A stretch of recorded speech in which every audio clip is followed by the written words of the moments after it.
मध्ये 14 जून 15, 16, 17 आणि 18 तुमच्या पूर्व विदर्भ आणि पश्चिम मध्ये 6, 5, 11 जिल्ह्यामध्ये खूप पाऊस पडणार आहे म्हणून हा अंदाज लक्षात घ्यायचा. तर या ठिकाणी विदर्भात इथून अकोट 7 किलोमीटर राहिले. ह्या शेतामध्ये पाणी साचरमध्ये 14 ते 18च्या दरम्यान म्हणून हा अंदाज लक्षात घ्यायचा. पण राज्यातल्या सर्व शेतकऱ्याला सांगू इच्छितो की म्हणजे आज आहे 13 जून पासून ते 17 जून पर्यंत पाऊस पडणार आहे. पण विदर्भामध्ये मात्र विदर्भातल्या खास करून शेतकऱ्यांसाठी अंदाज दिलाय की विदर्भामध्ये मात्र उद्या 14 पासून 14, 15, 16, 17, 18 पर्यंत खूप पाऊस पडणार आहे.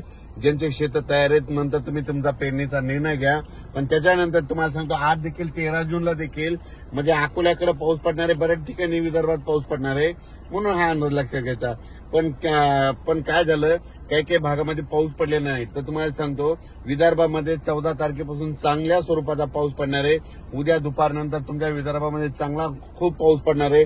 14 जून पासून विदर्भात चांगला पाऊस पडणार आहे. म्हणजे 14 जून ते 18 जून त्या दरम्यान 6, 5, 11 जिल्ह्यामध्ये चांगला पाऊस असणार आहे म्हणून हा अंदाज विदर्भातल्या शेतकऱ्यांना लक्षात घ्यायचा. विदर्भ त्याच्यानंतर पूर्व विदर्भ, पश्चिम विदर्भ, दक्षिण महाराष्ट्र, उत्तर महाराष्ट्र, कोकणपट्टी, खानदेश, मराठवाडा सगळ्या विभागामध्ये आज 13 जून पासून ते 17 जून पर्यंत दररोज वेगवेगळ्या भागात ठिकठिकाणी पाऊस पडणार आहे.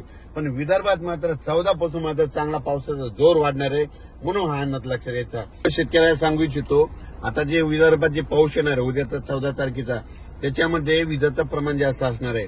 माझी सगळ्या शेतकऱ्याला विनंती, विजा कडकडत असताना झाडाखाली थांबत जाऊ नका. झाडावर 16% विजा पडतात.